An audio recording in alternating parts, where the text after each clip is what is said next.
Surrounded by. I am surrounded by. I'm often surrounded by. The entire system is surrounded by Freaking idiots. Surrounded by them. idiots. Yes, sir. Yes, sir. What's good, man? We trying to live, man. Just trying to be 10 toes, man. Man, last time I saw you, you were not an adult. No. You were a child.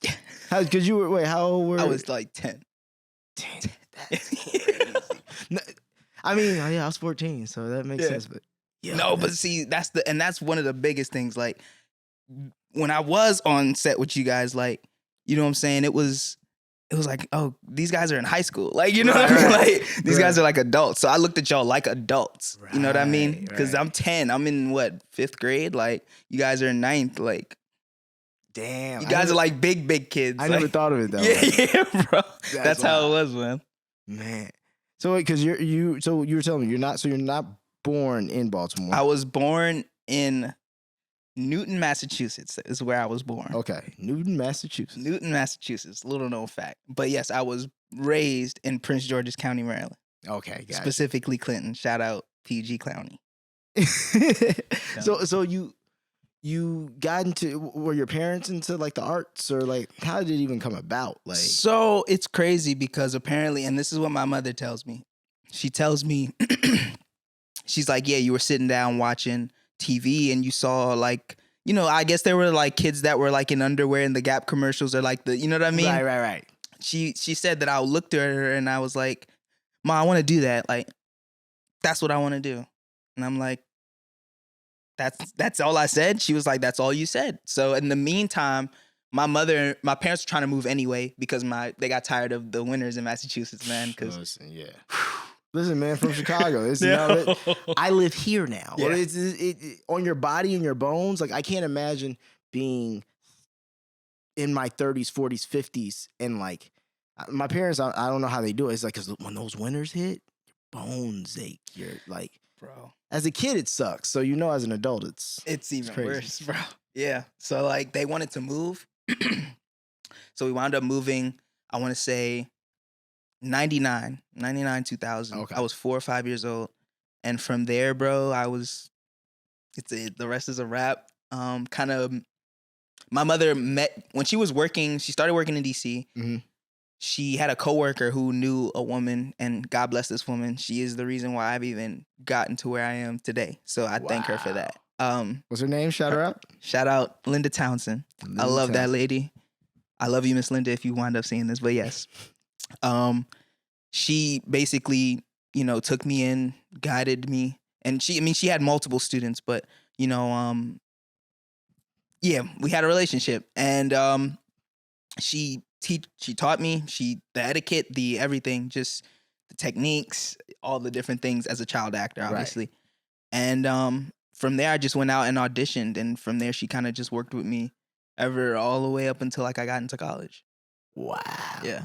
That's dope, man. She's a goat, man. She's a goat. So I tell anybody, like, if you're in the DMV area, go to that woman because she's different. She's different. She's helped a lot of people that even now that I still keep in contact with that are still actors and even, artists and things like that. But they always started with Miss Linda, and they got, it's just that background was there. You know what I mean? Like, yeah. Okay. So that's how you were coming in, knowing how, okay, that makes sense. Because I didn't know if you actually had, if you had done a bunch of plays or something, or, you don't know what, local theater, all that, because that's even how I came up. Like, there was the ETA theater in Chicago, and then, and I was in multiple programs, and like my dad always had me, watching shows. Right. So it was like one of those, but yeah, to have a mentor like that who just. It was fire, bro. And I didn't really realize or appreciate it until I got older. Because it was like, and I think that's with everything. But, but yeah.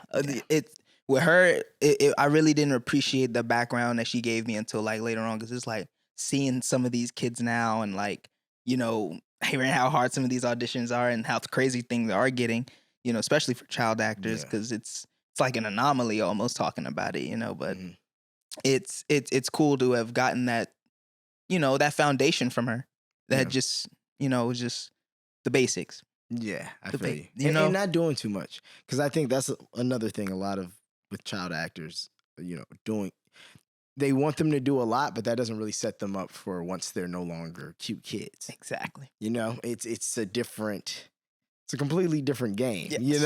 It's playing something grounded is a skill that you have to work on. The same way, playing something big is, but we've all seen big. Right.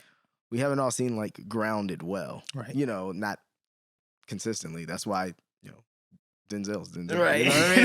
That's why these people are these people. They do Right. this well.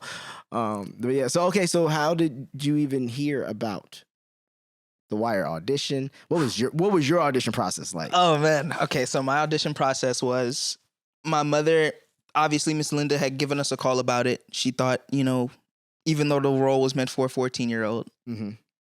role was meant for a 14-year-old. Oh wait. I reeled that back. That role, I was told that role originally was meant for a 14-year-old. That's wild. So I could have been Kenard. Yeah. That's wild. So look, right? So, Miss Linda's like, you can play young. I mean, it's in that range. Just give it a shot. You never know. It's in that range anyway. Learn it. You got this. At this point, I had already done like print ads and, I'd already put in a little grind. I was doing the extra work, doing some commercials here and there. So, this opportunity presented itself. And so, when my dad heard about it, we all kind of sat down and watched an episode. It happened to be, I think it used to come on what, Wednesday nights back then or Fridays? It was a different day, I think, when our season started. Yeah. And so he showed me an episode and I'm sitting here trying to process this show and like the cussing, the everything. At just 10. like at 10. You don't know what's going on I'm really like, here. what the hell is this? Like, what is this? Like, what is this am I watching? Like, this is just very foreign. It's foreign. Right. So, my dad basically broke it down like, you're going to be doing adult things, talking adult things, being around adults. This is a role. This is not, this is not you. Remember that. Remember? Remember that. You come in here. He made sure. He was like, well, yeah. Slapping niggas up on the corner. Try that in here, motherfucker. Telling you. He made sure. He was like, that's a role. So, you just learn to being able to separate the two. Yeah. So I think it was like 6 or 7 p.m. Homework was done, all that stuff. Me and my mother went over those sides so many times, bro. I mean, like, till like 11 o'clock. And I'm like, I got this. I know it was 4 pages. It was good dialogue. Young vet. Yeah, It was 4 pages. It was 4 pages, It wasn't anything crazy. At this point, yeah, I was like, Learned how to read, goddamn, 5 years ago. It's nothing crazy. right, just very easy, it's a script. What? I remember my first script. Right. What? But yeah, man, learned the script, burned it into my memory, and then we went to the audition. Mind you, Clinton to Baltimore has got to be like an hour. Okay. So she picks me up from the middle of school. All my friends used to hate that, when I'm going to auditions and shit. Why he get to leave for this? He was mad. Bruh, I was the king of that. When I was a kid, first off, I was barely in school. Barely. Because I was always working. Right. And you know what I mean? And then I would always, when I did my shows, I'd shout out my school. Come on, bro. It's a thing. I'm telling you. And then they just kind of let it, oh, well, he got to go. But I will say this, respect to the schools that allow that to happen. Right. Because think of how many schools, just realistically, would just hate. Yeah. And be like, well, no, if he can't do the classes, then, He'll fail the class. Yeah, we can't just have him. What if every student just wanted to leave in the middle of the day? Right. Like you could, which is a whole different person who I don't want to know, and it's like, it's cool to see, when you go to those, like, did you go to a primarily black school? I went to, yes, and it was a Christian school. But see, I was literally going to say primarily black helped in that situation because they like, you know what? You telling me this kid got a chance of doing some shit like, let him go. Yeah. Let him go. And that's the same thing. I went once again, McDade Classical School, elementary school. And it was one of those like, bro, all my teachers were black. Right. We had one white teacher. Her name was Miss Moriarty. She was the best. She was so nice. She was great. But it was funny because even growing up, I always thought like, oh, like most people's teachers are black. Right. Most people's like, other than whatever's happening on TV. But like to me, but it just, what a world that creates, Right. where you're like, oh no, like, yeah, of course I see a bunch of black professionals every day. My principal was black. My principal was a black woman. Yep. So that's not even foreign to me. Like seeing a strong, her name was Dr. Addison. And then after that we had Miss Miggins. And it was just, but it just shows you and once again, they were cool. Right. They let little Maestro go, miss days, do blah, blah. Bro, 6th grade, they sent me my work because I was doing the Lion King. But like, never made it a big thing, and we're always supportive. But that's that's some respect. Yes, That's dope. you love because they, at the end of the day, they could have said, well, he's missed this many days. Oh. He's gonna fail the class, like and you're paying tuition to, man. Yeah. It was just, thank God that, shout out Pastor Massey, and Miss Massey and the whole administration, even back then. So that had to be Miss Allen, Miss Davis, all of them. Like, oh my God, yeah, shout out them. And they let me go. Got to the audition, and I get there. What was your audition at Pat Moran? No, well, because you gotta remember I auditioned from Chicago. Oh, So I didn't go through. By the time I got to Baltimore, I was going to the production office to do like a screen test. got you. It was Ted and Pascal that was what it was called in Chicago. That was my casting office. Got you. Yeah. Got you. Yeah. Okay. So yeah, in Baltimore, because I know for us, it was Pat Moran and big name. And went in there. Everybody's in there, I swear to you, was 14 years old. I shit you not. Everyone in there. That's crazy. Everyone. And everybody kind of just looked at me, obviously, because I looked Yeah. 10 years They're old. like- Like, everybody's in there 13, 14, and like, is he in the right place? Like, is he in the right place? So, I sign in, you do your due. Mm-hmm. I go in my little corner, going over my stuff, go in the audition, and Ed Burns is in there. Okay. And obviously Miss Pat Moran. And went in there, man. The audition was a blur because I just went in there and just did what I did last night over like 30, 40 times, with my mother, 50 times with my mom. So did the audition, literally got in the car, felt good about it, told my mom, I was like, I feel good about this one. A minute away from home, literally about to pull into the driveway, Miss Linda's calling. My mom's on the phone. She's like, hello? I was like, yeah, you booked it. And, and I'm tweaked in the backseat. That's wild. Tweaked. I mean, I'm like, oh, like, I got it. Like, you know what I mean? Like this, and especially since explaining how big of a deal it was from my parents, like, this is like a really good show, like a big deal kind of thing. So it was cool. I was tweaked in that back seat, bro. Crazy. Tweaked. But when they know, they know. And that's apparently, I heard the same thing. They were like, they had me come in and read for, I think it was Michael first. And then they had me come in and read for Michael. That was the sides I got first. Then they were like, we're going to have him come back. And then they gave different sides. And it was for Randy. And so then when I came back and I did, my audition for Randy,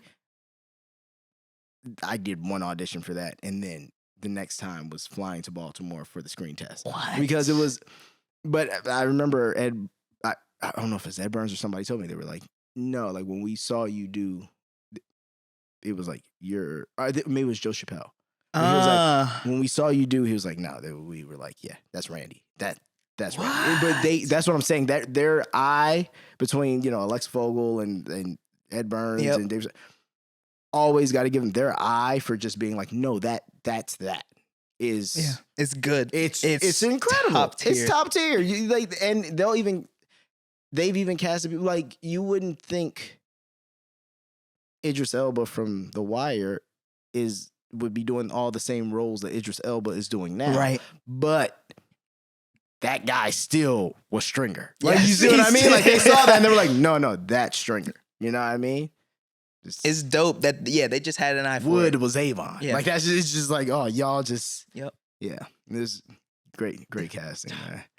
So you okay? So now you get the show, and you're 10, and so how long after did we start filming? I want to say maybe a few weeks. Okay, Maybe a few weeks. I want to say a few weeks. Cause when do you come in? Well, the very first time I was on there, and I vaguely remember how it even came about, so forgive me. But was season 3 after Oh, so you was in season 3. yeah, I was in one episode though. Okay. I was in one episode, and it was a moment where Edwina Finley, shout out to Edwina Finley, she was killed on the show. Okay, and that's when you're standing there, you're like, Yeah. that's Yes. You know what? What great writing. Okay, so I was watching, because I watched the show, but I was watching clips because I was gonna bring up obviously the craziest clip of all time. Yeah. But I was watching clips and I saw that and I was like, I don't remember that in season 4. So they set up this arc. They had me in mind, and the thing was, because I think after that day, I wasn't sure if I was coming back. Right. And sure enough, they're like, yeah, you're recurring. And it's like, oh, I'm coming back. Right. Like, I was tweaked again. So it was, yeah. That's wild. Yeah. That's, man, you have one of the coolest story, but it's funny because I know when you see the comments, people are like, I've never hated a little kid this so much. Yeah, but I still get that, bro. If you go to the video now in my page, bro, there's still fucking art. Like there's still all of that on there, bro. But it's a testament to man, you did something, man, and it was believable too. Like, and that's the thing, and that was the thing that was kind of hard for me because again, I wouldn't say hard, but just was a process. Well, because also you're a child and you don't come from that. I know what you mean. Like it's as simple as that. You 2-parent household. You know what I mean? Suburban friggin' Prince George's County. Like, and now you move your ass. Go. Now I'm cussing old grown men on the street out like for fun. Crazy, bro. But yeah, it was a bit of an adjustment, obviously, because I wasn't cussing. So my dad. He hates the fact that I said this back in the day. I said this, and I did a radio interview for 92Q back in the day, and I had mentioned that my dad was the one who kind of helped me be influential with regards to the role and cussing and shit like that. He still gives me shit about that, even to this day. Like, shout out dad. Shout out mom. He still gives me shit about it. But he, ultimately at that, my dad, you're my role model. You were there. Like, and I watched you interact with your friends. In the house, and I love you. But but these are facts. These are just straight facts. I've seen you. Yeah, like I love you. But yeah, like you know what I mean. Right. So kind of pulling from that, and obviously watching TV and being familiar with that side of it now after having been on a television show, because my parents were like, well, this is, just to kind of get an idea of what else you're supposed to be doing, how you're supposed to be acting in certain situations when you get into this role.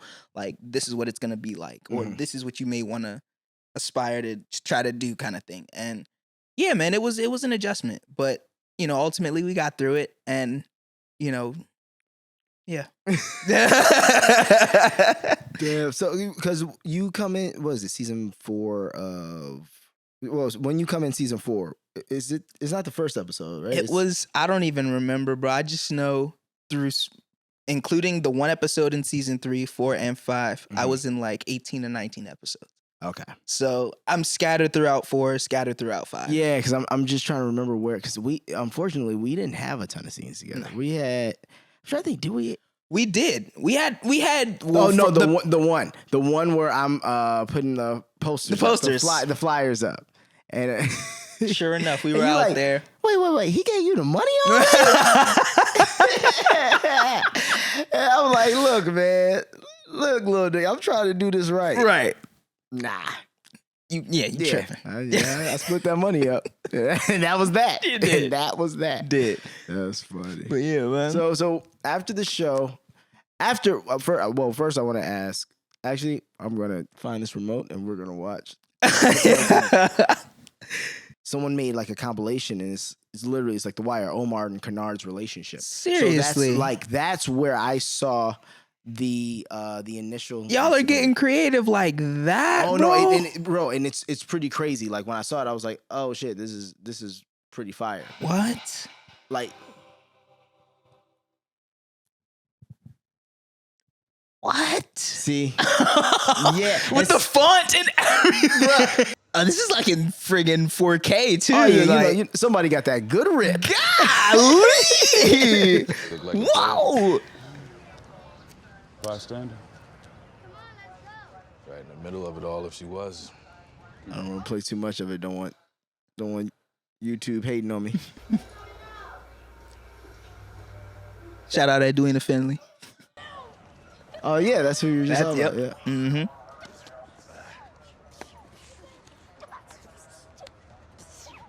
Right. Nugget head ass. Wow. Yeah, man. Me and that boy was arguing for real. Oh, y'all were? For slightly with the stick. For slight. For slight, like, it was like tugging, like. What was he on? He was just on, like, because at the time, I don't think I even had a line. So it was like, that made me a principal in that episode. Oh, You know what I mean? Like, so it was like. Wait. I could be on mine too. Yeah, I know. Yeah. So it was like. I know how that goes. Yeah. But I'm gonna just keep on. Yeah, I'm just gonna keep doing me. That's you know. funny. Yeah, man. See, man. Sometimes you just got it. You just know. You know. Don't hate to play the game, Hate bro. to- You know how hate the that go, game. man. All right. I gotta look at. We gotta look at this one. This is just the ultimate. What was the discussion prior to this? Let's watch it. Let's watch it. Yeah. Let's watch it. Ooh. Goodness gracious. Yeah, man. That was a good day too, man. Which one? That day when we shot that, it was a good day. Oh, it was like just a nice It was day just outside. a nice just ass like- day, like beautiful stuff. Yeah. I miss those days, man. Oh my gosh. No, it was fun. I mean, it's cool too that you were actually aware of, because you had worked, and you were aware of what was going on Yeah. too. Because I know even I was 14 and I didn't realize that I had done stuff though, so it was like another job. Right. You know what I mean? But I didn't necessarily understand the magnitude of what it was gonna be, as you know, no one can know ahead of Exactly. time. But yeah, it was a really same thing I said with Jermaine. I was like, man, it just wasn't air. It was a very different time too, because I think we were on the cusp of technology. Yep. But and we were doing something that times were changing that you couldn't necessarily do it again. And that's one of the coolest yet most somber things about it. Because maybe had we been born in the 80s, maybe we would have had, X amount of years of the Right. same kind of, but it's like things just like iPhone came out 2006 or 2007. Oh my God. So you see what I'm saying? Like we hit the beginning, like right before. Everything blew up. Yeah. Bro. 06 was last year, right? Yep. The last year of the show was 08. Oh wait, okay. Oh wait. Yeah. So literally iPhone into the show, and then it becomes like over time Yeah, it becomes a cult classic. Yeah. But prior, we were in a different time of just like everything, Right. And that's why I think so many people love the show now, because it's like nostalgic of like what TV was like. Because What good writing was like, good because storytelling. I mean, not saying that there aren't great shows now, but Right. it's still just, it was original. It was one of the first, and also I feel even they worked out their kinks when they did like The Corner. Yep. And when they did they're still great pieces of television. Yeah, for but sure. they worked through some things to be able to make The Wire. Yes. Hold on, I'm gonna try this one more time and see if I can get this.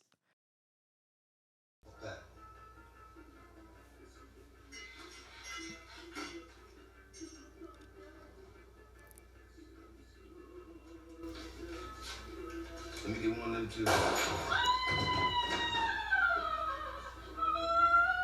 Like, bro.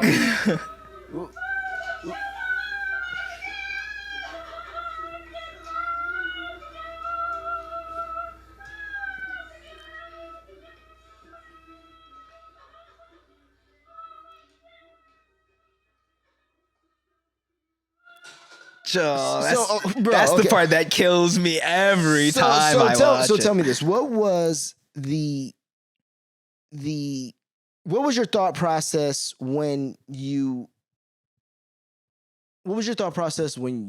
heard about it as a kid, or when you read it as a kid? And then what was your thought process when, like, now that you're an adult and watching the show and understanding way more context of even what the hell's going on in general? When they originally gave me the sides for that, I still was trying to comprehend what was going on when I was reading it. Right.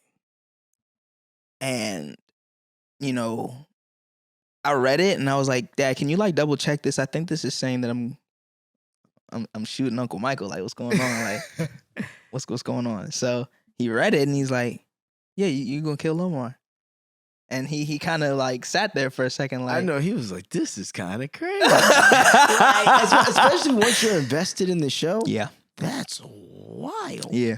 So he kind of sat there for a second and was like, no, you gonna kill him. He was tweaked for like 2 seconds. It was like a 2-second tweak. And he was like, yeah, you gonna do it.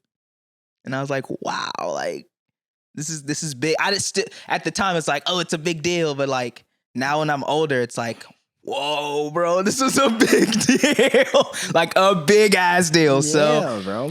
the day comes and I'm not really sure how to process it all, because I'm simulating killing somebody at the age of 10, 11 years old, bro. Like, I just didn't know what to expect. So I went in there, I guess you could say vulnerable in a way, because even, you know, it's somewhere on the internet that I've seen it, but like, I've told the story about this where when I shot that scene originally, when we tried it with the effects, it looked so real, and just the way everything happened so quickly. Right.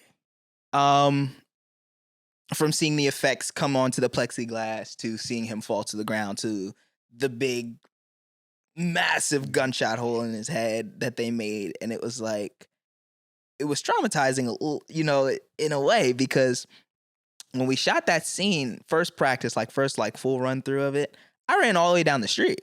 Like, yeah, I ran all the way down the street. When I left out of I ran all the way down the end of the block. Like, and I was like panicking. I was having like a panic attack almost, like crying, because it was just like, yo, I just feel like I just killed somebody. This looked like I really just did this. Like, and you know, was it Michael K who they actually had? Okay. Yeah. So they really, he was there for that. And, you know, we're in this trailer. Miss Debbie's in there. Shout out to Miss Debbie. Miss Debbie. Shout out. Shout out Miss Debbie. She was there. One of the greatest makeup artists in the world. The GOAT. I love Miss Debbie. Sweetest lady ever. But yeah, she was there. My mom was there. And they just consoled me. You know what I mean? Just tried to bring me back to earth.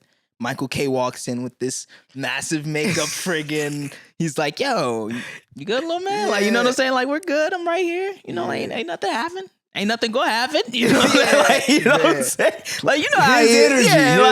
Yeah, he's like, you know, like, yeah, we good, man. Like, you know what I'm saying? He's trying to, and I was good after that. Yeah. And, you know, we shot the scene again, and they got what they needed. It was a short day. I remember that being a short day. It was pretty quick. But we shot that scene and the scene where I spit on Presbo's car when he rolls up. Oh, I love that scene. Oh my God. Yeah, spit on your car. What a disrespectful day. Oh, I was a disrespectful little motherfucker. I loved it though. That's amazing, man. And it's like, yeah, you're gonna spit on the car. And I'm like sitting here trying to formulate spit in my mouth, like yo, you could actually see it. I legit, like when you watch it, you can see my mouth moving like That's funny, I swear to God. But yeah, man, that was a good day. And then of course, I think I did that. We shot the Michael K scene. We shot that scene. And I think it was one more where they were putting me in the car when I got arrested. And that was it. Okay. And yeah, when they wrapped me, it was like, you know, after everything, you know, from getting hit in the face by Mike and being out there till 2 or 3 in the morning. And with Julian and with Tristan, like, it was fun. It was fun, like, just thinking about all those different times. And yeah, man, yeah. But the thought process now of that being older, bro, like, I'm like, yo, I really did that. I really did like having an actual appreciation for it now being old. It's like I did that at 10, 11 years old. I'm hanging with like grown ass, you feel me, men and women. And like you're holding your own. And that's what I think at the time wanted to make sure that I was doing because I was so young, like making sure like, am I doing this good? Like, you know, like just trying to hang. No, I feel it, man. I feel it. So I love one thing I love about the show too, like I've realized over time the nuances of the messages in it too. And I think the way I even interpret that is just the youth coming up don't play by the same rules or have the same respect of, because you already see it with Marlo, but it ain't too bad. It's not, you know, because Stringer and Avon did things a certain way. Yeah, but no, Marlo was a little bit disrespectful. Marlo was disrespectful. Yeah. But these kids now, it's like they'll do it and they don't even know why. Right. And that's literally, what it is. Like, what's even his? It's just like, I've seen you wanted to be this nigga, and now maybe that's what it is. But like, why Omar did what he did, it could be sick, twisted mentality. But it's there. Right. There is some kind of code that he lived by, and he didn't give up. Yeah, he didn't give a fuck. But he wasn't, certain people he didn't touch. Right. Certain people he didn't rob from. There were things he just didn't do. Right. Whereas it's just throwing now, it's like, oh no, like an 11-year-old will do this. So who does he become when he's 20? Right.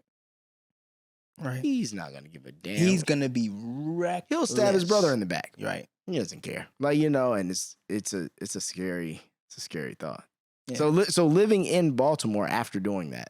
No, I was still living in Prince George's County. So you're still in Prince George's County. So yeah, we were commuting the hour. Okay. It was, whew, yeah. Man, it was fun. Respect to the parents, man. My man. Again, you know, my mom really was the one, not that my dad, how do I say this? My mom was definitely heavily involved. My dad was heavily involved, but my mom was definitely heavily involved. Right. And she was the one, you know, at least in the early part of it, running up and down with me from Baltimore, taking off her government job to run up and down, taking me there and trying to make things work. You know what I'm saying? With her trying to work and me trying to work. So that's, my parents did the same thing. Yeah, like man. My dad was the one who always went. And then my mom was the one, she always had my stuff ready, had the bags packed, had made sure that, and she worked nights, so she'd be able to watch me and be able to do whatever. But my mom, she went to one, I'll never forget, it was a Rice Krispies commercial I had when I was like 4 or 5 years old. Hooray for the red, white, and blue. She heard that song so many times, she told my dad, I can't sit on those sets. She was like, I can't. She did it, but look, made that sacrifice for The Wire. Right. Made that sacrifice because she came, because that was too much time, you know, to take it. But made that sacrifice for that. But boy, she didn't. That was not her thing. She was like, she'll do anything. She was just like, and you're just, you know, as a parent, because you're just sitting. They need you for nothing but being here with this kid. So it's like, and we're talking before iPads, iPhones, all of them. And you're not sitting in social media. No one was sitting in the trailer watching Netflix when we shot The Wire. That was not, it did not exist. Wasn't even a thought, bro. Wasn't a thought. We had the DVD players at the time, bro. DVD and the remember the iPod Shuffle. Like, what are we talking about? Like, this is, bro. Our entertainment. So respect. Yeah. I can only imagine early '90s sitting on a set with your kid. They got to be in school half the time, so you're not even with them. And that's the thing too. Like, even with school, like, you know, they were cool enough to, with all the days that I did miss, obviously, you know, and, you know, there were obviously some days where, you know, they knew I wasn't going to be there the whole day, you know, being supportive with that, with the school thing till afterwards. Like, even school kind of just changed for me after that. Like, it was weird because after The Wire, I thank God for all the opportunities afterwards, because for everybody else, it opened very, very, very numerous opportunities. Yes. I was able to get casted in a play written by Daniel Beatty, directed by Oz Scott. It was called Resurrection. Oz Scott is the director for for Color Girls. Oh, okay. Off Broadway, I want to say. And yeah, man, that was a fun production. We started an arena stage in DC, then we went to Connecticut, then we went to Philly. And it was nice. my whole 8th grade year, I was homeschooled. Like, Moving around. I feel it. Like, it was crazy. In the midst of doing that, though, was able to guest on Law and Order, Person of Interest, Unforgettable, things like that. And it just opened a lot of doors. And then that's when the vitiligo kicked in. Got you. You know? Okay. So that's when my life started to get a little weird.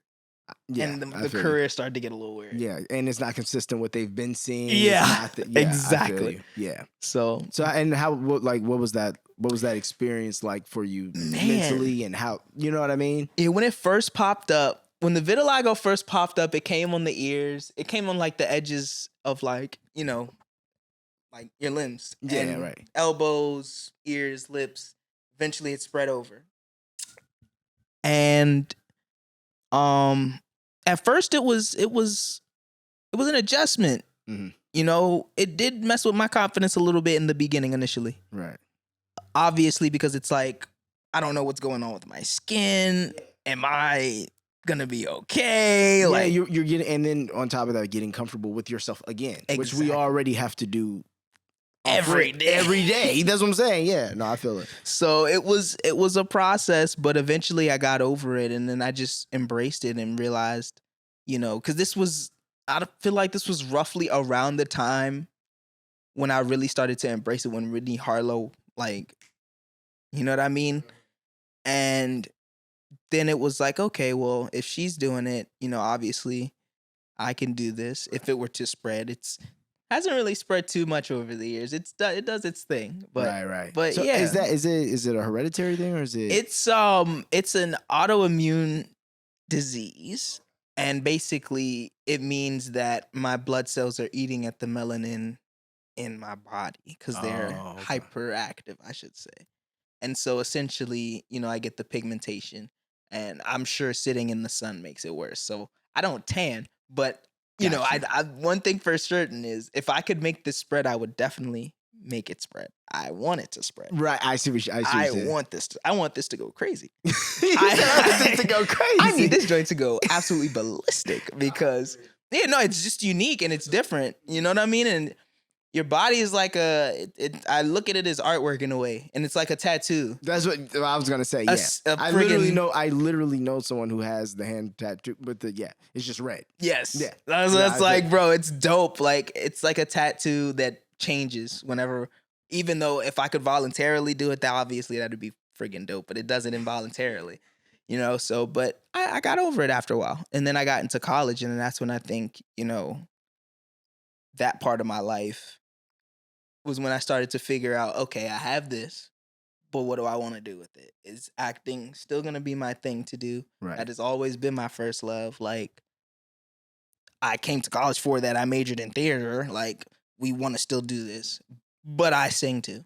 and what's that pivot? What is it? Like, what can I feel it. do? Like, if I sing, then, should I try to rap? Like, you know, should I start, you know, producing? Like, what, you know, because I know I have a talent in this area. Right. So let me explore it a little bit. And that's kind of what I did when I got into college. Started recording a little bit. I didn't record my first song until I was like 21.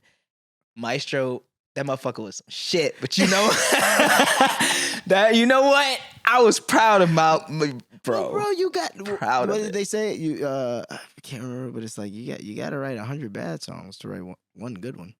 You know, it's with anything though, bro. Mhm. Like, you know, you didn't just come out the room running. Right. No, nigga, like you had to crawl, then you walked. That's one thing I feel like a lot of people don't. They don't take that into account. Nope. Like, you're bad at literally everything. You're bad at literally everything in your life until you go, no, I'm not gonna be okay with being bad at this. Right. And then you go, you know what I'm gonna do? I'm gonna do this more hours of the day. And then you start doing it more hours of the day. 10,000 hours. Then all of a sudden you're like, haha, I'm getting pretty okay. But that guy, he's really good.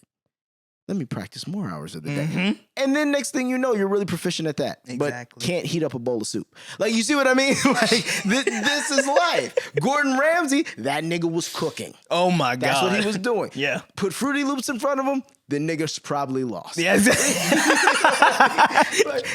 We each have our thing, Yeah. bro. But it's the willingness to put the hours in and to go Exactly. and fucking do it. Which I'm glad you kept going with it. So your first song you did at 21, and then From there, once I made that, I started to kind of explore more. I was obviously singing in the gospel choir at church when I was 15, 16, going into, a little bit of college. And then I stopped because we kind of just dissipated and everybody was, living their life.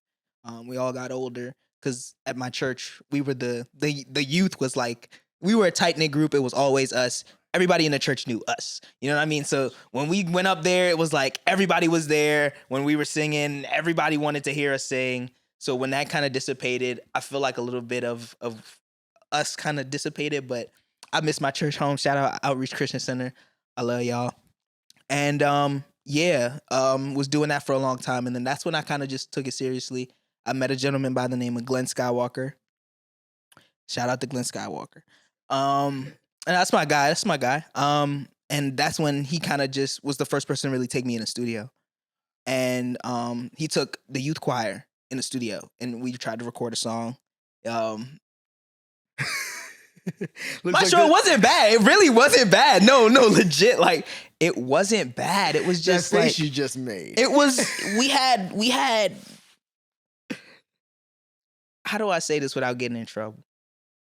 We sounded all right. Okay. Let me just put it that way. We sounded all right. The song at the very end of the day sounded all right, and we didn't release it or nothing. But just for us to hear and to, we were gonna play it for the church. That never happened. Glad it didn't. But yeah. And that's when I started to slowly get experience. Through Glenn, I met a woman named Yvette who used to sing background for Aaliyah back in the day. Fire. And, that's when I really kind of honed my voice. Dr. Patton, shout out to him. He actually used to play piano, I want to say for the military, bro. I want to say like for the Navy, like for their band. Yeah, so classically trained dude, bro. Like OC. Like he is OC. So shout out to Dr. Patton, man. He gave me my bass. So I had all three of these people who are like my bass.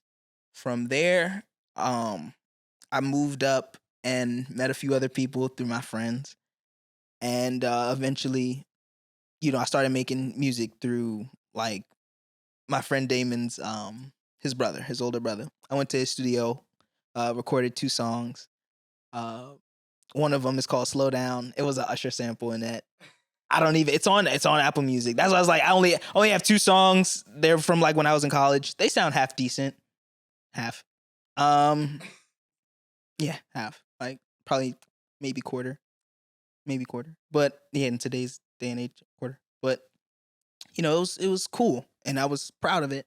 And I was like, okay, I think I can kind of do this. So I kept giving it a whirl. I started really making music with now currently a good friend of mine from middle school who, he raps and everything. Shout out Shooter. And we are trying to grow together, basically. To kind of give you an idea, he's how do we play this? It's like we're playing with this tandem. So suburban hood tandem. Oh, that's dope. what we're playing. Okay, with. I see what you're. Okay, that's so fire. we're playing with that's that. Fire. If so that's what we're trying to. You know what I mean? Trying to brand. Yeah, it's the yin and yang. You feel me? Yeah, no, And that's put dope. them together. And put them together. Because they're cohesive. Yeah, I was about to say in the Yeah. midst of that there is a middle ground. There's a So middle I ground, mean, for sure, yeah. So and you can speak to both sides of every person. Yeah. So that's the dynamic we're trying to form as Right. Liso and Shooter and Liso. That is us. We have a song. Multiple songs. One of them I told you about with the video. Right. That's on YouTube. You can go to and I got to tell you the story. Actually, before I tell you the name of the channel, I have to tell you the story behind the name of the channel. So You might laugh, you might not, you might think it's corny. Long story short, my friend was Shooter was talking to somebody, and he was trying to say the word plethora, and he said prefer. Prefer? Prefer. Prefer. Like, yeah, you gotta kind of like Prefer. try and get to the prefer. Like, so we named it Prefer Network. Wait, how do you spell it? PREFFA. Prefer. Prefer now. Prefer Network. Because it's a plethora. It's plethora, but it's prefer. It's a So prefer. we made it into a slang term, and so like now you can be like, yeah, I'm about to go hang with the prefer. I like that. I go do a prefer on the prefer. You know what I'm saying? Like, my friends, is it uncle or cousin? But he always says, he's like, hey man, you got the issue? The issue? You got the issue? And it's a thing. It's funny because you kinda cold, though. Oh yeah, go to the crib, smell that issue. It's funny. It's funny. I like it. Fire. I like it. You don't have. I got those little. Yeah, yo, that's little old school. I don't feel like we have those like we used to. Like we do, but they're dumber. no. There's a guy in Baltimore. I don't know if you follow him, Maestro. You're gonna probably laugh because you're gonna be like, what is this guy saying? But like In Baltimore, it makes complete sense. Oh my, bro, it's not even complete sense. He has a dictionary even he sold, but his name is Bibbly Ip Snip. Bibbly Ip Snip. Bibbly Ip Snip. Bibbly Ip Snip. Bibbly Ip Snip. My man be snippulating, you feel me, on the jabopolises and yo. He's one of those. No. He started it. So, what is the name of the Jekyll Yang Dictionary? The Jekyll Yang? Jekyll Yang. Jekyll Yang. That's how it's spelled. I promise you, it's the funniest thing ever. But he made this whole language, and so when he cuts people's hairs and he does the after videos, he's like, yeah, I had to bring his circumference over her to you feel me, and be talking in his language, and it's like, yo, what is yo saying? Like, what is he saying? He actually sells a dictionary. He's going a little viral on TikTok right now. There's multiple videos of him and like his like sound bites and shit like on videos. Like, it sounds like he's figured it out. He's figured it out, bro. He broke a whole, like, he made his own language and broke a whole, like, he punched a hole in the friggin' internet. You ask me, cool. bro. No, that's cool. And I think that's really dope, man. So like having your own. I mean, bro, everybody who think how many. I mean, obviously, this is going to one of the biggest people in the world, but it's also like, think how many like things Drake made things.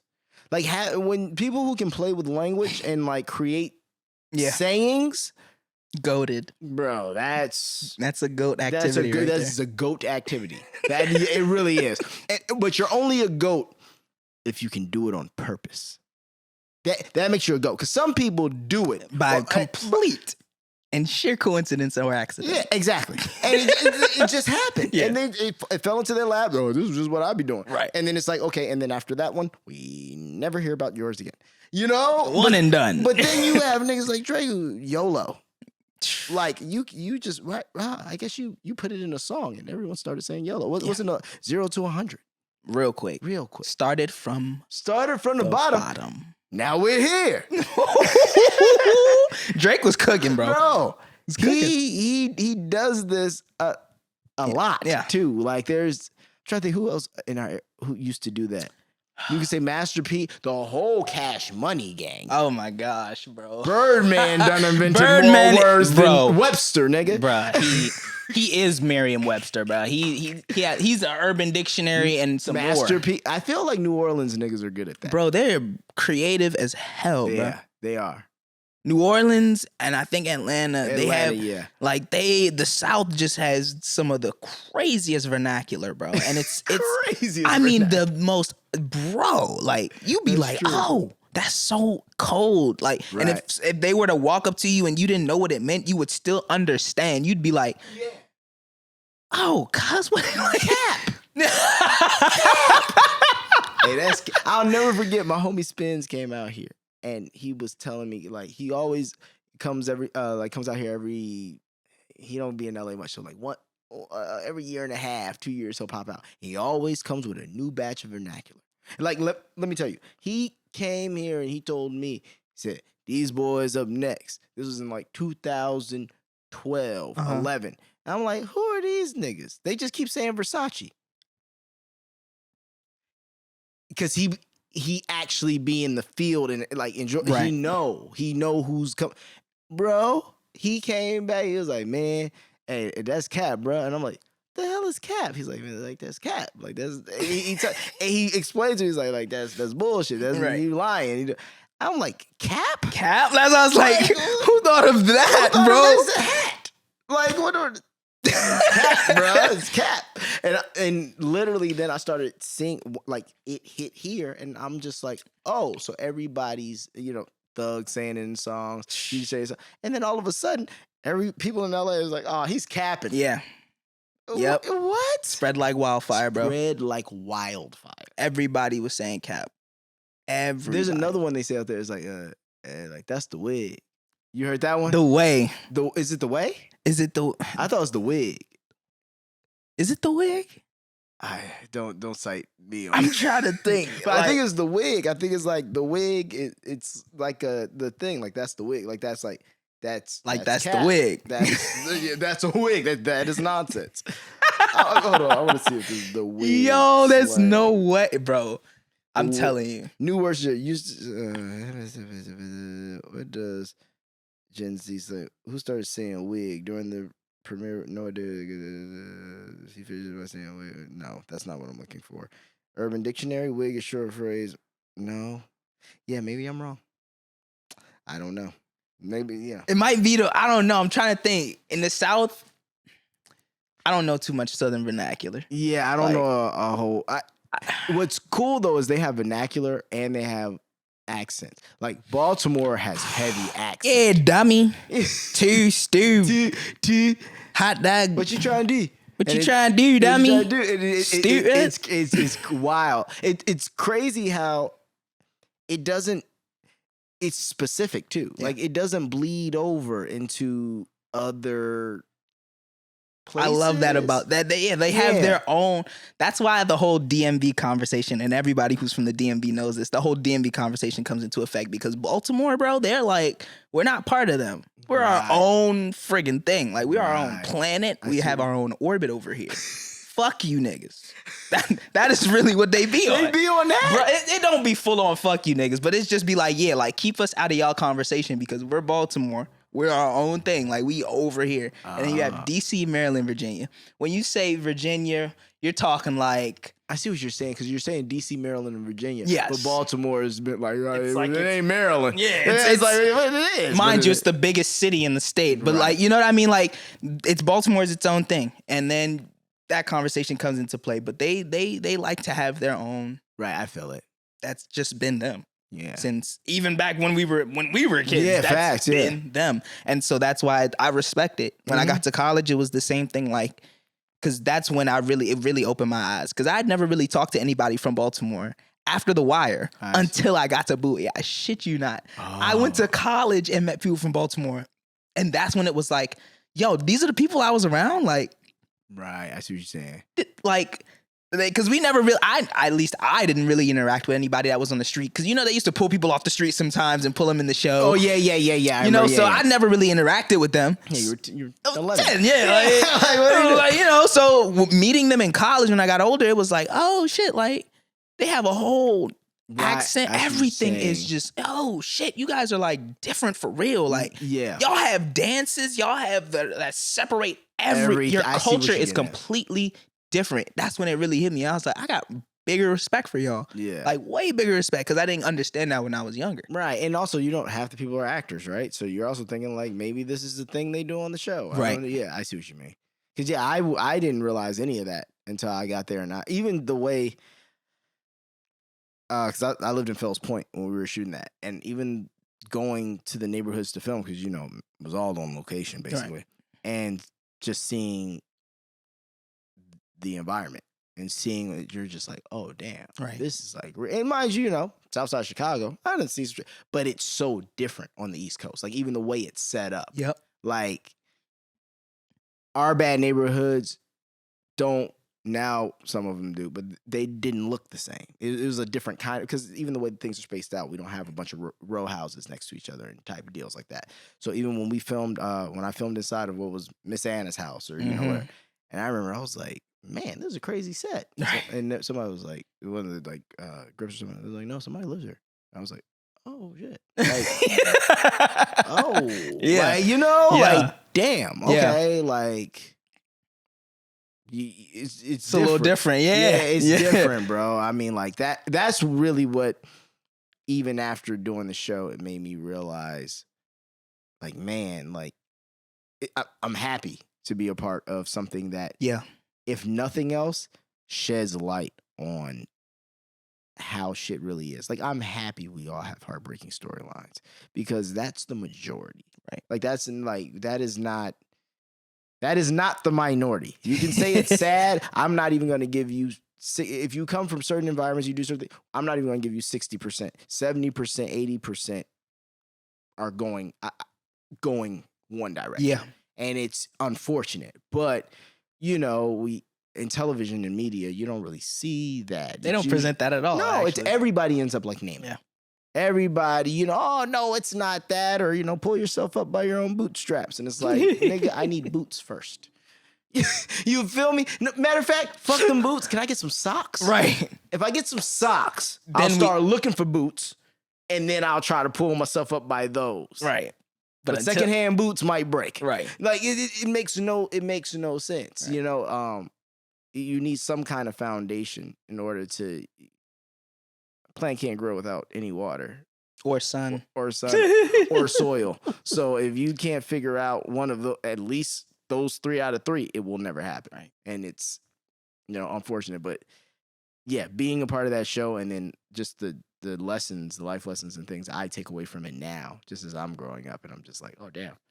It's unfortunate though to see that so many things that are addressed in that show just completely still haven't changed. Yeah. And everything that I feel like the show encompasses in different aspects in every season still happens today. Yeah. It's still very much relevant. So, like, you know, with more access and more information and more, because see, here's the weird thing now. I think that's another thing I love about it. The Wire did a great job of still having you root for maybe the underdog or the bad guy to an extent, but at the same time, it never really glorified any of their lives.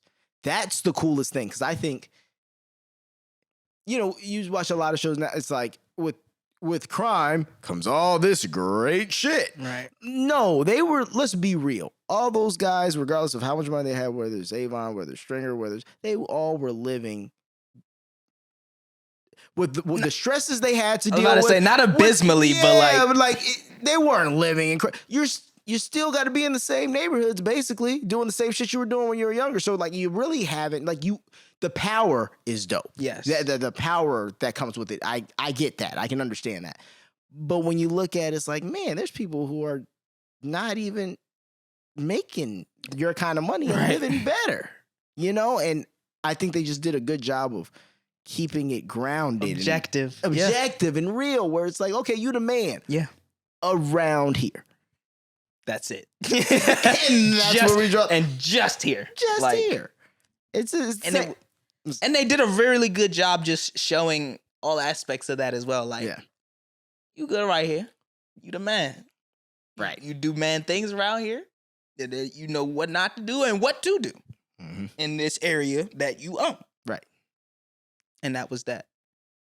And you might be the man around here, but this is Clay Davis. And what Clay Davis does is put mayors into office. And Carcetti, now he's doing pretty well. Even the actor, he's doing pretty damn well. But just saying, it's funny when you look at the scheme of the world, though. Like, just now, I don't feel that we have that. I feel that we're in a age where most content that is negative of any sort or it's more glorified, and it's glorified in a way that isn't realistic. Basically. Correct. You know, it's glorified in a way that's like, this shit don't really happen like this, and things be a lot worse off But that's what people want to see. You know, we want to see, oh, what if this happened?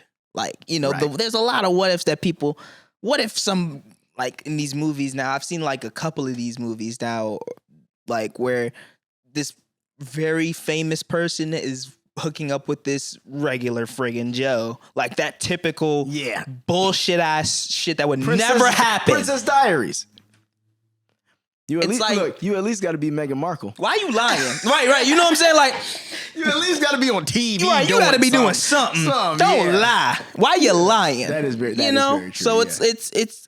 I think that's what they're trying to get to people is like, oh, all the what ifs that people think about. What if, you know, I had $1 million and with this $1 million, you know, I could, you know, be a president or do, you know, some all kinds of just the stupid shit. It's all stupid shit. You said it's Shit all that stupid shit that people think about that they would rather do with their lives than they're currently doing. Basically. Yeah, 100%. And I almost feel like it's a same way they say it's we have so many black projects that are just trauma porn.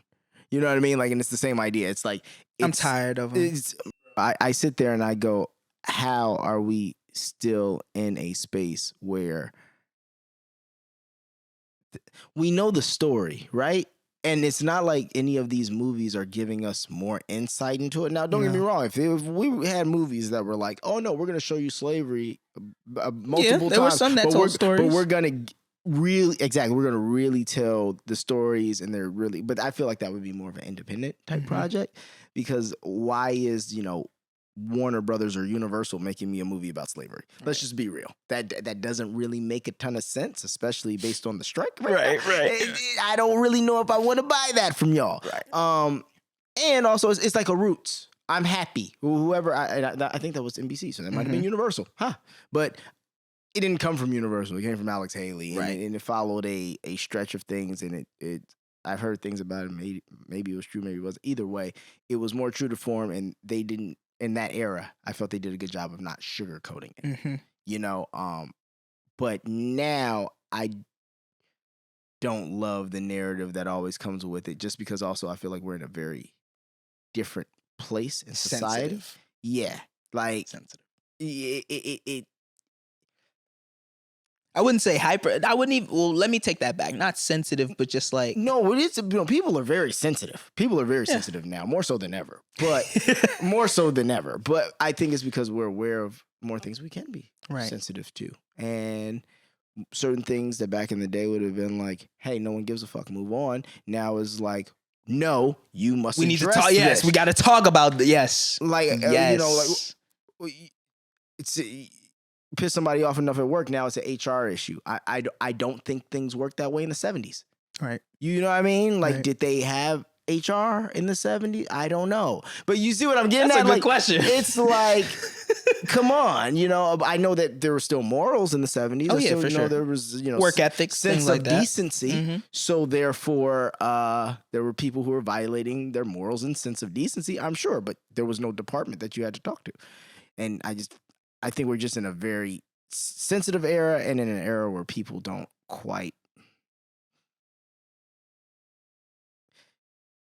they don't want to have to work as hard as, I'm trying to word this right. People are quick to say that they've been to be sensitive and to feel like someone's doing something to them, but they won't take that extra time to look at the other perspective. Yes. That's more what I'm trying to say. To be objective. To be objective. And you said that earlier. Objective. I love the word because I just feel like it's a great word to kind of just reel yourself back in. Like, bro, when you look at things from an objective standpoint, you get to see the whole picture. You know how they say, half glass, glass half full, half empty or glass half full. Yeah. If looking at it something subjectively, that's a half. Oh my God. It's a glass half full. Glass half full. You feel me? Or no, glass half full. Yeah. Yes, you're right. Exactly. Jesus Christ. And then looking at things from objectively is glass half empty. Yeah. So it's like, you got to kind of just be like, oh, okay, well, taking one side with the other. Right. And kind of formulating, okay, well, now that I understand and being able to understand. And it's the comprehension of things. It's not even so much knowing it. It's the comprehension. It's the Yes. understanding. But understanding that there's different sides to everything and forming your opinion based off of the facts of those two things. And that's really just you. There we go. I'll- You just said everything I was trying to say much more eloquent. Yeah. And number one, objectively and looking at the facts. Yes. Two things that people are sensitive about because they don't want to do. And then And they're lazy. That I mean, we gets all you, lazy. yeah, and then that gets people in trouble Right. because you can't. Oh, well, you rub them the wrong way. Like, well, you know, if you have a if I rub you the wrong way when we have a conversation, Right. then it's over. But if we don't have a conversation or ever find understanding, We're both being subjective. yeah, no. And that fixes no one's problems. And then you go talk shit about me. I talk shit about you. And then it's all like for For what? what? And that's the thing. I think that at the very end of the day, it's all about being able to face, like you said, the facts. Yeah, Because that's hard for everyone to do. exactly. It's everybody has but a that problem with it. and you can get lost in your phone and on social media, and you don't have to face any of those facts. You know why? Because your algorithm's going to be whatever facts you believe in. Exactly. They're gonna just shove them right in your face. Oh, this is what. Oh, Yeah, that's what you like. Yeah. Come on. get more of that. The Earth's flat. Come on, check that out, huh? Bro, I just started golfing less than 2 months ago. Really? Oh, I love it. Maestro I Woods. love All it. right. Come on. You know? All right. But no, I'm like addicted. But you know, watch a couple YouTubes. All of a sudden, hey, Titleist has the new putter for. I'm like, I'm getting golf. I got golf ads the same day I Googled golf clubs. It's just like it's. They so- hear everything. They know everything. They know what you're thinking about starting. Right. You know what I mean? Right. Like, come on, bro. It's Like, crazy, and I feel like it's we're in this instant gratification era too. Mhm. Like everybody wants things to happen right away. Yeah. And that's one thing that I've had to learn even now, like having moved to California. Right. You know, I moved here and I'm like, yeah, you know, I'm talking with my manager, you know, he's got some things lined up. I'm like, in my mind, I'm on this high, but I'm just like really back in my subconscious, like, yo, like, you know, things don't always, you know, they seem peachy, Right. but just be prepared for Right. things to fall through. You know this industry, you've been in it for 20 plus years. Right. So it's like, come on, bro, like, you know, use your brain. Like, don't disappoint yourself. Right. And also, like we even talked about when you first got here, it's just don't disappoint yourself and don't be quick. Like you said, instant gratification. Don't be quick to what you weren't, but to be like, okay, you know what, this isn't working out. I don't know if being out here is really what To I should quit. do. Yeah. To quit. Thank you. See, I like you. See, some people, the way I say things, I'm like, yeah, you know, you want to be a fucking quitter, and they're like, I'm like, well, I mean, are you quitting? Right. Then that would make you A quitter. fucking quitter. Yeah, but and that's my point. Don't be quick to quit, and unless you see. And don't get me wrong, there's pivots too. And they're Right. seeing other avenues, and they're seeing. But you gotta give. I feel like time is one of the biggest. Time is what I base mostly everything on, whether that's how good you can be at something, how much I can trust you, how, you know, how well things can go. Right. Like, you have to have a benchmark of time, because don't get me wrong. Yes, there have been people I've met and I thought they were great people the first month I met them, and they ended up being great people years later. Right. Then there's people I met and I thought they were the great people when I first met them in that month, didn't fuck with them 3 months later. Time, I can't even know what you're dealing with until time. Right. You know, with anything. So, yeah, don't play your hand or fold thinking, you know, and I don't think you will, but I know that I've seen a lot of people when I'm going to give myself a month. Yeah, I don't put a time The frame game on. don't work like that. I don't yet. put a time frame on shit because you're gonna disappoint yourself right away. Exactly. And that's the thing. Like it's all about the willingness. It's all about the want to. It's the want to get there, no matter how long it takes. Mhm. If you really want it, because if it takes 20 years to get it, Thank you. are you gonna wait 20 years to get what you want? Bro, I was having this conversation literally with another person on the podcast, and we said the same thing. And I was like, well, because I was like, if you start something and you don't finish it, I was like, well, I guess you really didn't want to do that. Like it's okay. Once again, it's okay. Yeah, there's nothing wrong with it. Nothing wrong with that. But like you told me you wanted to be Michael Jordan, and come on, you went Kwame Brown on you me. Like, come on, bro. Come on, bro. Like, I guess you just didn't. You just didn't want to do it. You didn't want to do it that bad. You kind of did. You had a. What is the word? You were enthused about it. Yeah. You were. I'd like to be Tiger Woods. That'd be. You aspired. I aspire. It'd be great. If I wanted to be Tiger Woods, I wouldn't be sitting here doing this fucking I'd be podcast. on the fucking green. Thank you. 4. Like this is what I'm saying, bro. Like that's how I jab myself. I'm like, oh, okay. You say this shit. You don't really want to be. You don't really, because if you wanted to, you do it. You do it anyway. Because there's somebody else who has it way worse, and they're doing it. Mm-hmm. There's somebody no one's ever seen before. They walk into rooms, there's nothing on their resume. People are like, I don't give a fuck. Right. And you know what? They're still doing it. Yep. And then what? When you're sitting on your couch because you gave up and you're like, hey, why this guy get all the... And that's the thing. You know, when people, and this is one thing that kind of I saw with my own eyes. Mm-hmm. It's like, imagine seeing somebody starting something, right? And they're starting it, and you're like, oh, they started it, and they're starting to be consistent with it, like we were talking about way before. And they're being consistent. And that time that they're being consistent between, let's say, a year passes, bro, you're sitting here thinking, oh, a year's passed, now they're on to doing big shit, right? Right. This lapse in between, it's like, what were you, that none of that motivated you in between, none of that made you think, like, you're just literally time passed and you're just watching them glow. And it's like, bro, where's the motivation? Where's the fucking spark? You feel me? Like, you gotta be able, that's the thing. And that's when it was like, it hit me, because I seen a young man who I know, who's just doing great things right now. This was like a few years back. And, it kind of like hit me. It was like, damn, like, he's doing some good shit. And I'm kind of just, I'm not quite there, right. And it kind of just hit me. And it was like, I need to get back on my shit. I need to really start putting my foot down. I need to start doing the things that I don't want to do. You feel me? And that's it being, like you said, uncomfortable. And that's what I, am learning to embrace, is the uncomfortability of situations. Bro, because if you feel comfortable, it's not over once you get it's not doing anything. Yeah, you feel me? It's like if I told you, I said, just do 1 push-up a day. You wouldn't get bigger. I mean, yeah, it's better than doing no push-ups a day. I'll give you that. If you want one participation trophy, but no, I'm not.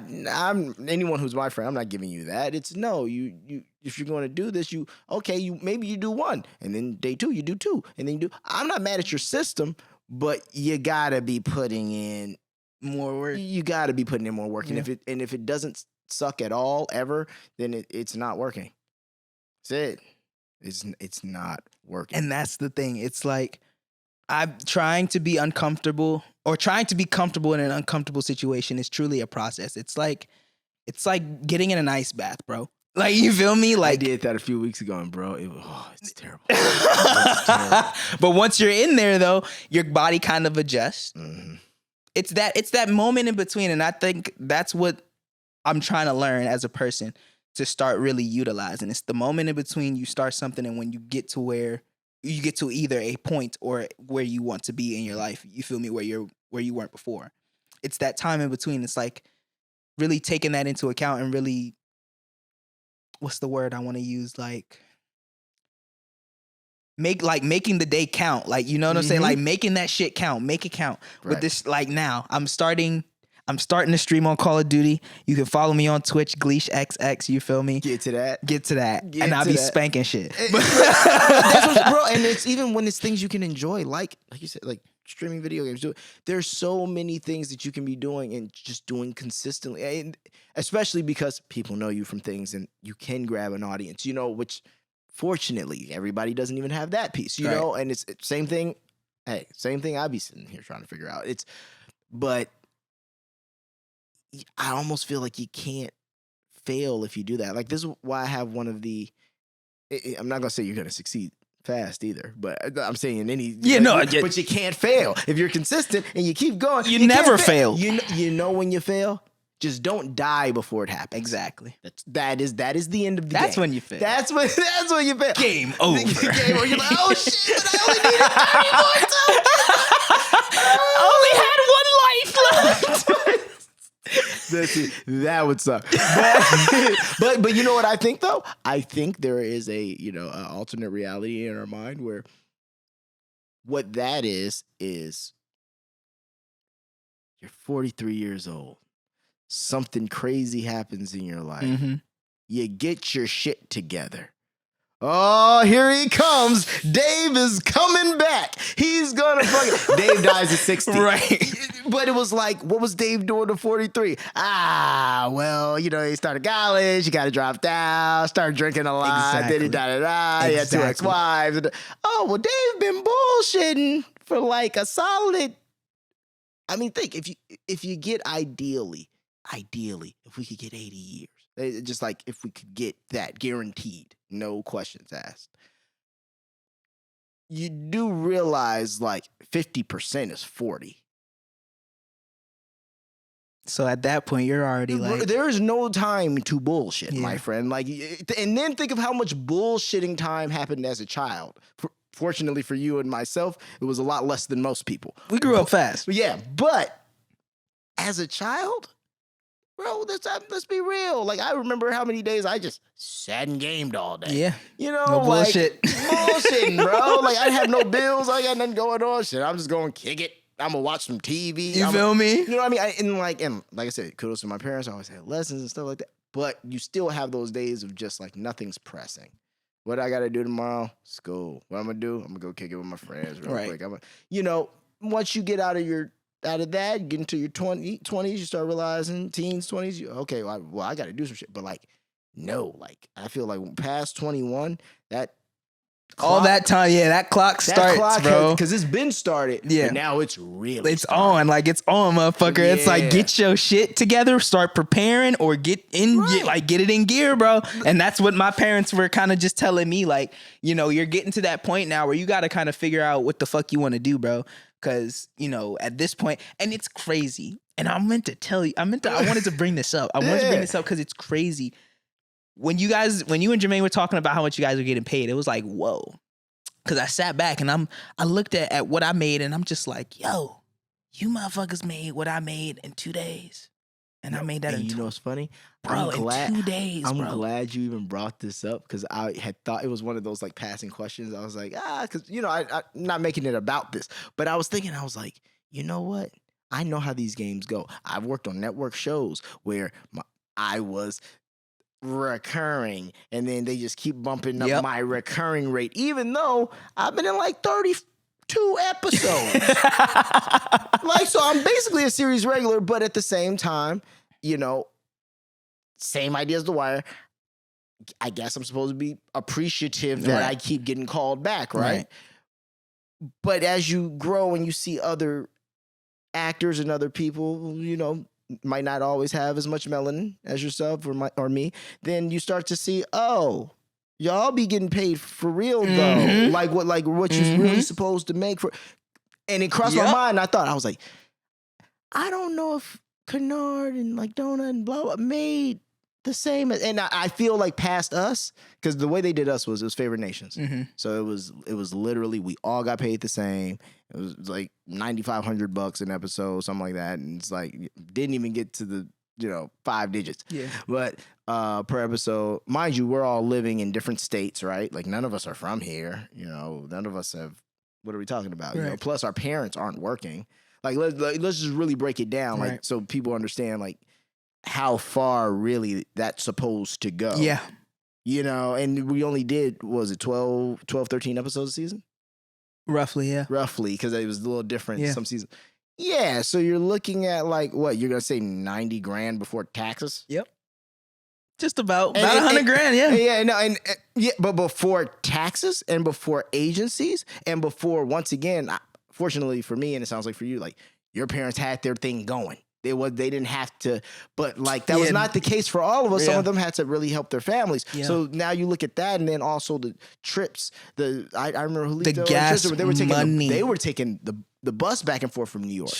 You know what I mean? Like trying to make it, and like that's why like respect to them too. Like trying to make it happen for the opportunity. You know, and it's just like, and I'm sure they were like, hey, but we only got this. Right.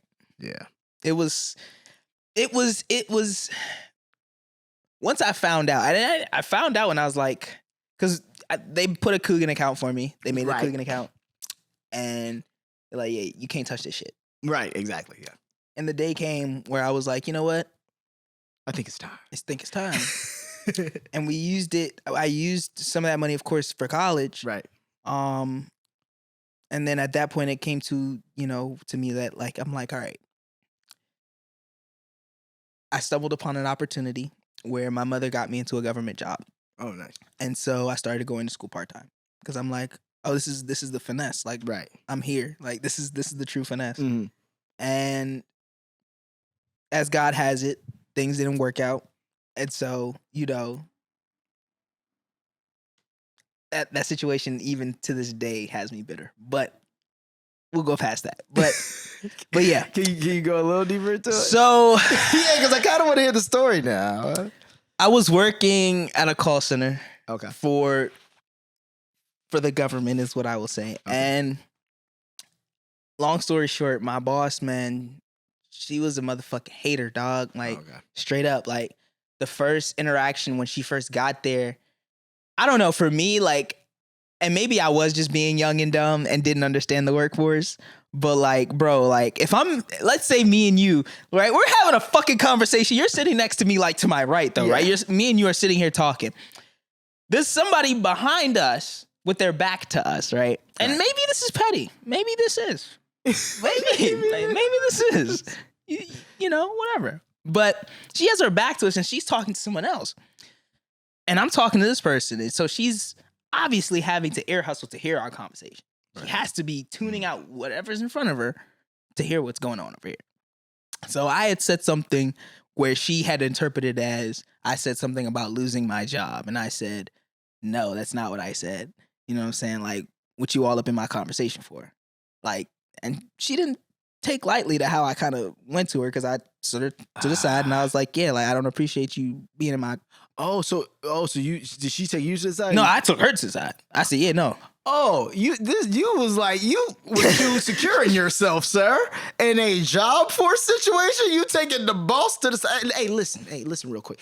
I don't really appreciate you listening to my conversations while I'm here working. Why are you talking to me when your whole back is to me? What the hell? I feel you though. You feel me? I get it, but when you're not in normal world, exactly. In job world. Yo, I went Rambo, and so she had a vendetta against me for a whole year, bro. Okay, because that's not a fireable offense, but that's I'm gonna keep my eye on you. Yeah, that's that's a little nigga. I cannot, I cannot wait. Ooh, right. I cannot wait. Right, first day you late, nigga. Was on ass. Was waiting so long to give me employee of the month, like all that shit, bro. Like, cause I used to do my due in there, bro. I was a top performer in that motherfucker, all that shit. But long story short, got fired and never been fired from a job at this point. So mind you, I'm like, fuck, like I just lost a really good job. Right. I'm like, I got fired at that. It's not like I got laid off. I got fired. There's like no stipend and benefits gone. All of that's gone, bro. Like.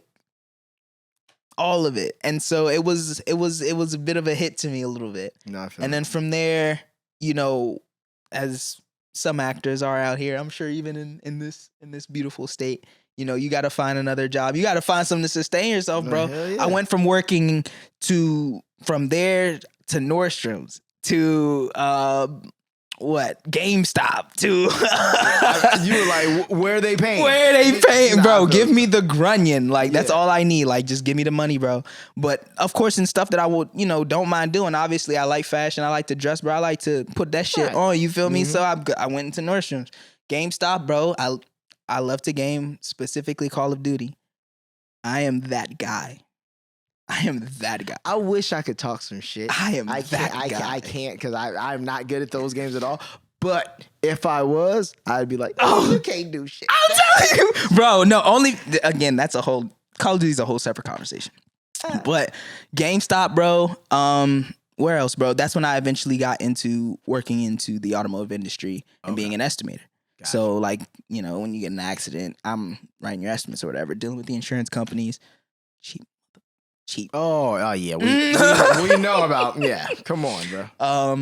And yeah, man. So I've literally done it all. As I said before, like we were talking, like anything in that area, like I feel it. I do anything, bro. I literally do anything. Yeah, Like, you know how to work, and I feel like that kind of work ethic comes from being like I know even myself being a child actor. Like, even my dad also had me like working with him and just doing performances, and I always had a sense of, regardless of if I was incredible at what I was doing or okay or terrible, I still had a sense of, oh well, this there's a way to do things right.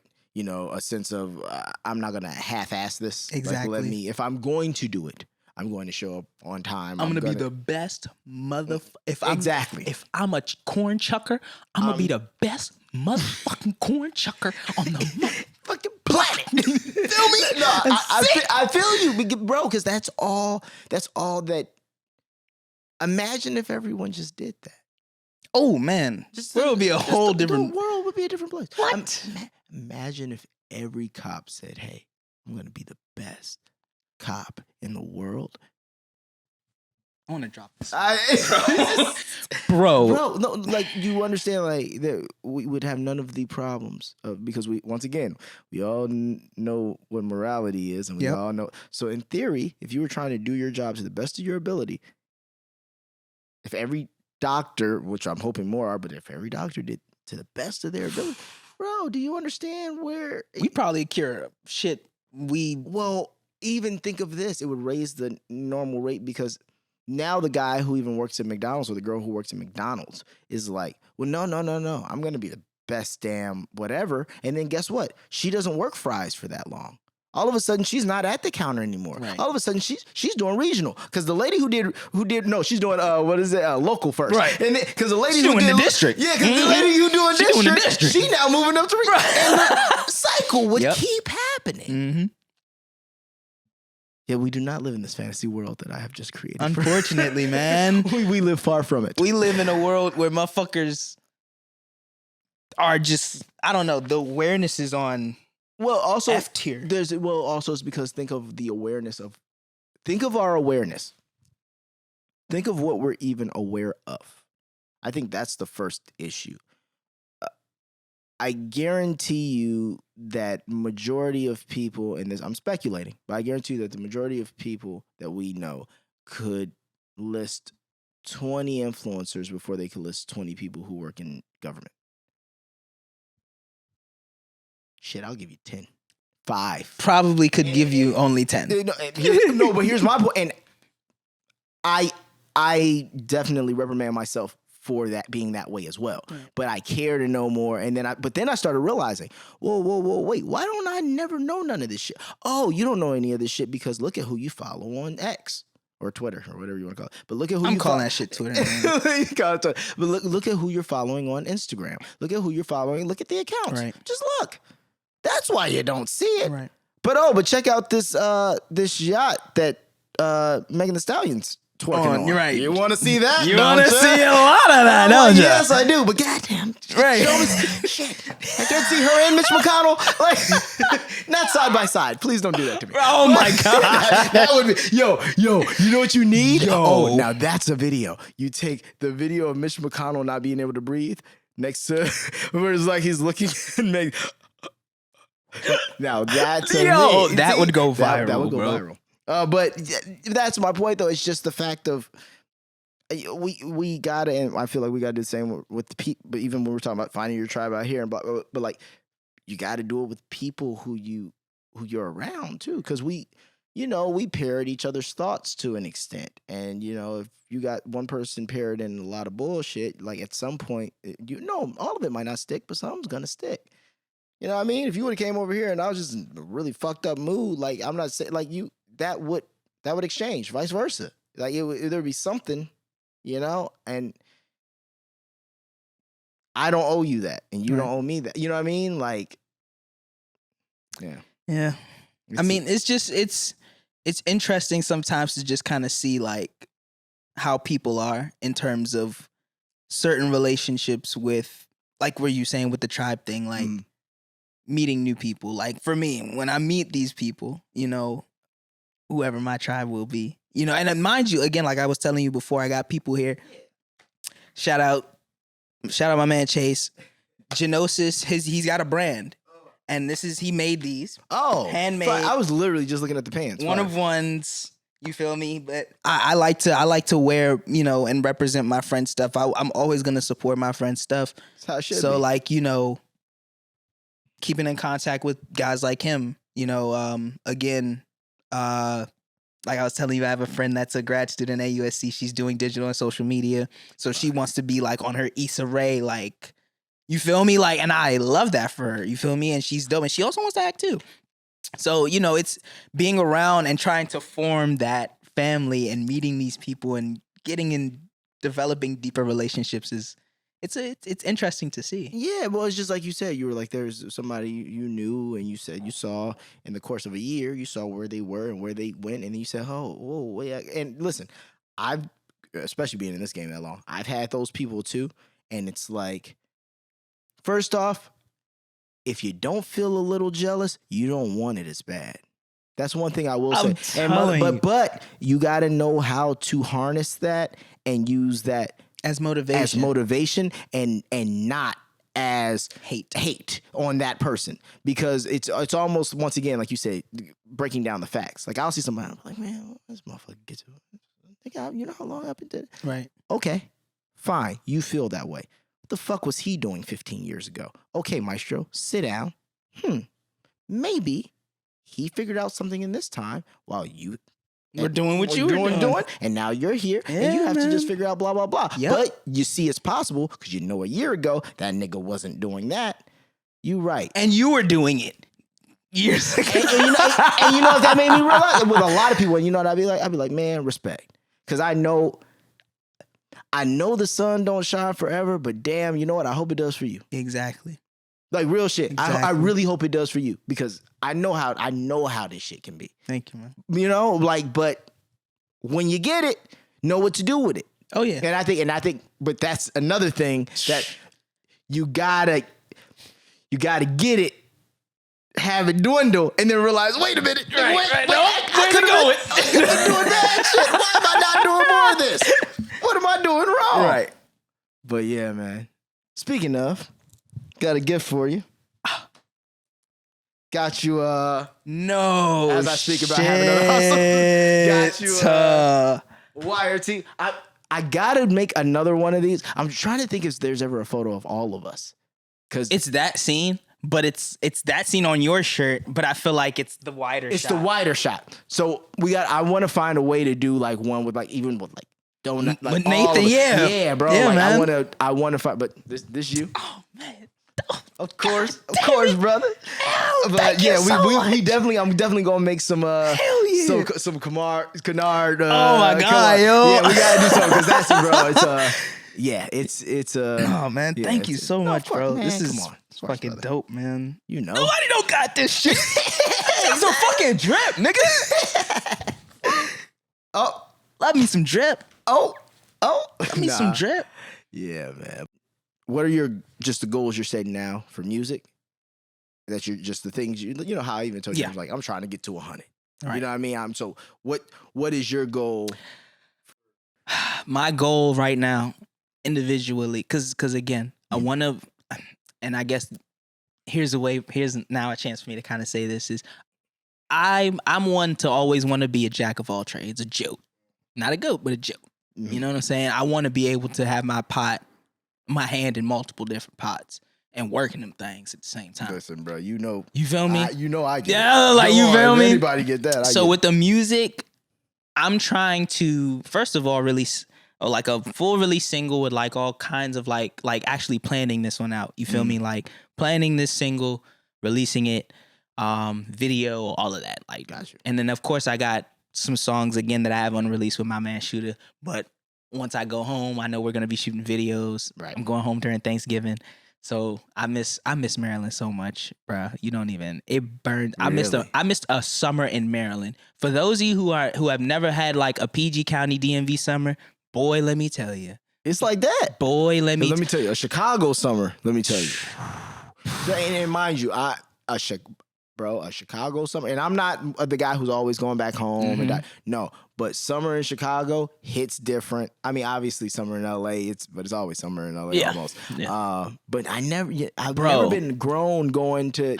I can only imagine though. Bro, Now let that me I'm tell thinking you, about it. nobody brunches the way the DMV brunches. That's for one. We do brunch on Sundays, bro, and we go. I've never, like, first of all, Saturdays on U Street, Friday nights on U Street. Maestro, you'll catch everything literally within that whole stretch, bro. Like women, the food, the panhandlers, the ratchetry. Okay. It's just all. It's all there, bro. It's That's It's fire. beautiful. The pizza, it's just the aromas, everything, bro. It's all there on U Street. Okay. And then you have Sundays, bro. Sundays we brunch in the DMV, bro. And I don't think there's even a state that comes close to fucking with us when it comes to brunch, bro. Really? I shit you. We brunch, bro. Like that is what we do. I've seen it. He's like, I've seen it out here. It's not popping the way that the DMV does brunch, bro. Like I know females to this day who brunch every Sunday, bro. Like every Sunday, I promise to God on IG, they're posting themselves at 12 Story or Air or fucking Kitchen Cray or any of them joints. It's them spots. They brunch, damn it, and they drink mimosas, bro, and they're bottomless, so you know they drunk, and it's lit. Yeah, I feel it. Nobody do it like them, bruh. We really And different. DMV has some beautiful women too. Yeah, I could see that. Hey being man, I came from Prince George's County, aka Pretty Girl County, man. This Pretty Girl County. Ooh, man. Nobody really do it like them, man. PG County. Ooh, shout out PG. PG. That's funny. But yeah, man. Well, man, I know you're gonna get this shit going. I know Yes, you're sir. gonna make it happen. I'm excited to see what you do next, bro. Thank you so much for having me. This was an absolute honor and pleasure, bro. Thank you for coming through. Thank you for. I had a fantastic. I loved it, bro. Yeah, like again, it. like Bro, I, we're at an hour 40. Yeah. Seamlessly. I love it, bro. Love, brother. Yes, sir. Peace.